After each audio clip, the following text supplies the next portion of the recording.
This is the content you want, I know. Come on.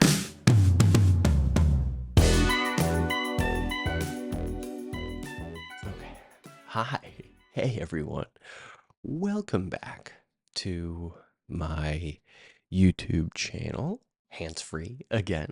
Trying some things out, as always. Always in experimentation and flux in all of the good ways. Once in my heyday as a fitness coach, yes. Actually, I don't like this. I'm gonna change. Much better. Much better. So in my heyday as a fitness trainer, I was coaching a class once, and one of my clients was like, "Hey, did you party really hard last night or something?" And I don't think he meant it. I think it was like a backhanded compliment, maybe, or something. This guy also thought the night before that I was DJing at a club in Vegas that he was at. And I was like, no, man, I was not DJing at a club in Vegas. But yeah, he just asked if I'd been partying all night. Little did he know that I had been. But that's not the point. Thank you so much to everyone who's watched my videos. It really does embolden me to keep going. I hope these are inspiring or entertaining. That's my goal. So take from these what you will, obviously. This is the earliest I've ever filmed one of these videos, so I may be a little out of sorts, but I'm here. I'm here. And you are too. And I got my hands. I got my hands. Ooh.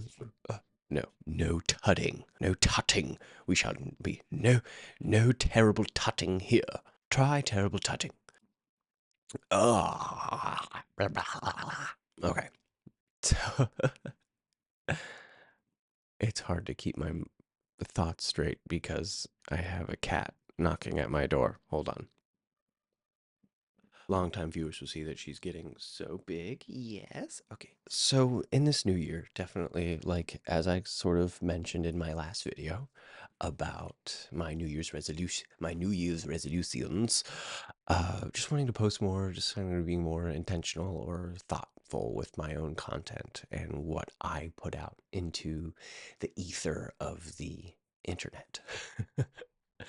And yeah, actively trying to make the world a better place. I want to, I just want to do it in ways that also I receive enrichment and fulfillment, not just from the act of doing something good, but from something that I want to do. So for a long time, why I never would make content or post or anything was always this analysis paralysis of not really, or thinking I had so many things that I wanted to say, but not really knowing how to go about saying them. And also just the embarrassment and shame of posting something and having that expectation that it will pop off and it's not, or uh, saying something that is misguided or ill-informed or misinformed, and to then be corrected in a shame-inducing way. I think being corrected about information when I am misinformed is something that I do appreciate. And as I get older, I learn to embrace with compassion and love, which is embarrassing to be wrong. But oh, no, come on. Lost my train of thought. My embarrassment of being embarrassed, or like my fear of looking a fool, has prevented me from investing in community, to where now, I have my friends and I have people who I really care about, and I do have communities that I'm a part of, but I'm certainly not as active a member of those communities as I'd like to be, really. It's something that I've always struggled with, and I even struggle now still with doing this. Of I make stuff and I put it out, and that's great. And I want to make an impact, and I want to, help people feel better about themselves and about myself in the process. But I'm missing a key step, which is also like, engaging with people when they engage with me online, and sort of buying into the online discourse in positive and constructive ways. Certainly, if I'm receiving hate, I just don't engage with it online. I think it's much easier for me to navigate hate being directed toward me in person, and opening up that curiosity about it, of just like, oh, I wonder why this person feels this way about this thing toward me, at least. But online, yeah, it's just because of that anonymity, or because of everything that we've seen about how people behave online at times. It's been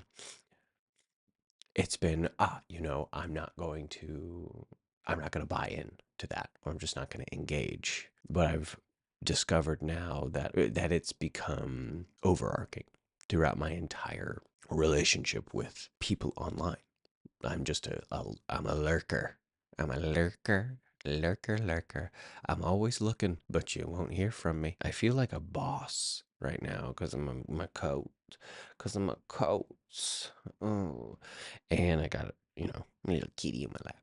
Come on. And so community is something that I do struggle with, just because, yeah, it's always been maybe coming from a place of deservedness or worthiness, really, of I'm not worthy to be an active member, or like my voice or my opinions don't matter at all. So I engage with it. Now I am learning the reason as to why it is important to engage with community, is because without it, it's isolating. And I do feel, even with my friends at times, I definitely feel lonely, just because I'm bad at adding myself to the conversation in as minimally selfish as way as possible. Like I'm not trying to turn every conversation into a conversation about me. That's not what I'm interested in. But I do want to be known. As I think I've said before, I repeat myself a lot. So here we go. I think what I've found as well, there's so many people on this planet. Like, there's just so many people. It's unfathomable. Like 8 billion people on this planet, and it's wild. And like to consider my own individual impact this proverbial drop in a massive bucket. It's just because it feels so little, it's like, well, I want to make a big impact. So to stare at this large bucket, right, and think, oh, I don't know if I'll be able to make an impact at all, or to switch metaphors entirely. It's just this idea of making an impact because there are so many people on this planet. It feels like climbing Mount Everest, you know? And even Mount Everest is inundated with people. There's a line to the summit. You have to wait in line at the top of Mount Everest to summit because there's so many people. That's wild to me. And it's just like I'm used to this idea of it being this desolate wasteland, but now even the desolate wastelands are crowded. And so in a way to reframe that, because there are so many people, and because the probability of me making a massive impact gets smaller and smaller each day, to reframe it creates this freedom from pressure to make an impact. Or like, I have to do this thing, I have to make this channel so that it makes an impact.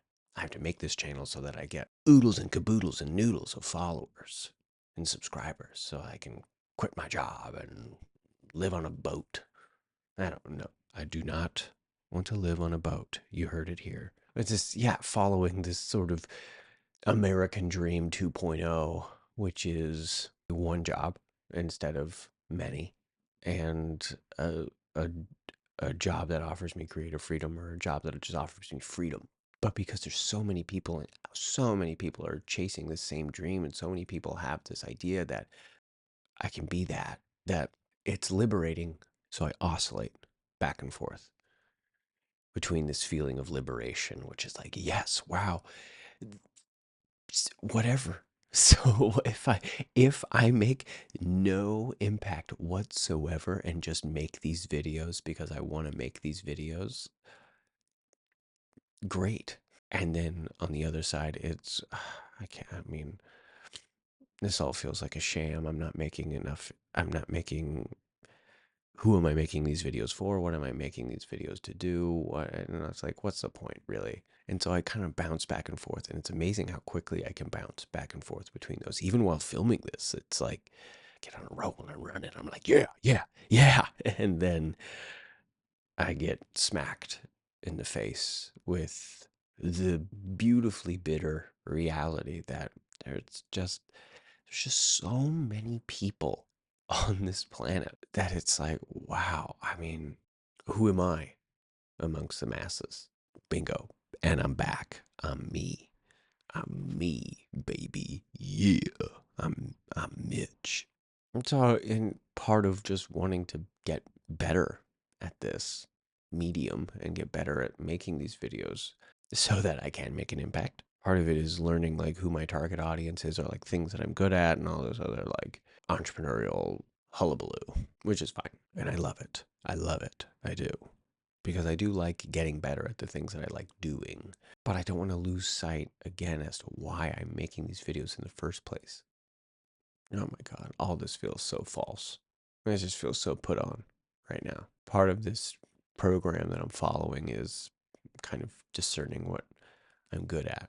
And I'm the beautiful chump who's good at talking to people and making videos alone in their room. So maybe I just talk to myself even more. And so there is this reciprocal nature to community. Here I go, back and forth. There are so many people on this planet. And I think because of that, then it's beautiful because I can get as specific about myself and my interests and my desires as I want. And I will find people who share that interest. Gone are the days of individuality. There is still individuality, of course, inside of these communities because this is the only this that will ever be, which is cool.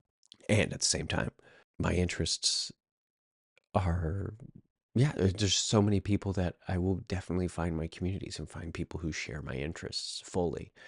And maybe part of, and yeah, just I think part of the reason why it's hard for me to find the community to bring it back is just because I don't put myself out there enough to explore those communities. And maybe I don't know myself enough to find the community that I'm like, to find the community that I feel compelled enough to actively engage in.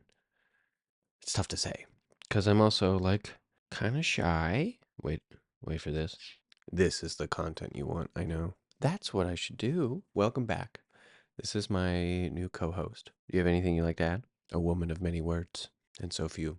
Don't bite it. That is not a chew toy.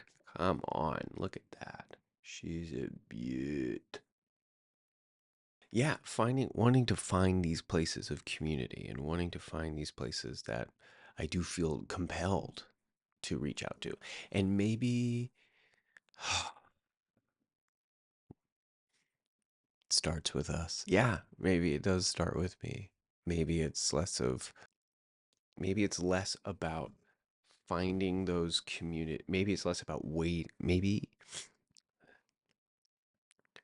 maybe it's less about waiting for these communities to present themselves to me and more of an active choice of me stepping out and finding those communities and just, you know, throwing the proverbial pasta to the wall and seeing what sticks. Because it can be scary to put myself out there, really. And at times I don't really know if it's worth it, you know? Like if I'm just going to get hurt or make a fool of myself, but I mean, I'm sitting in a leopard print jacket on the internet, and that ain't no fool. That's not foolish.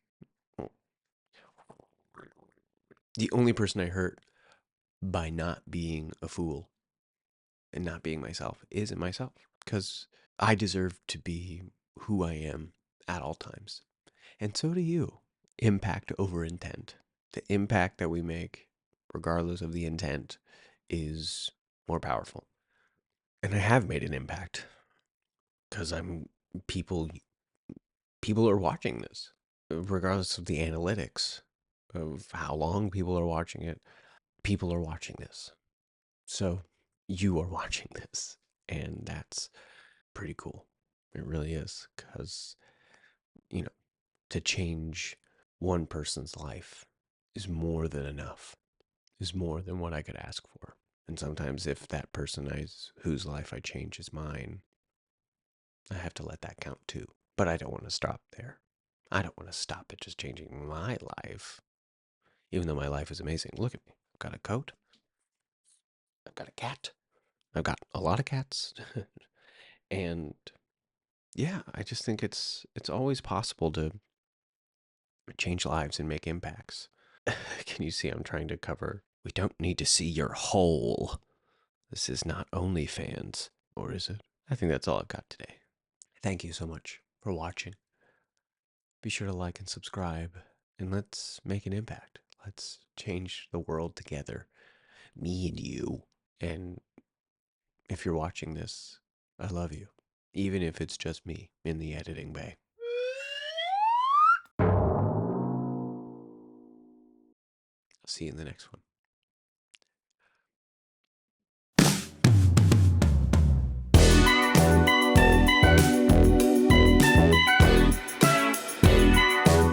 Success and Excelsior!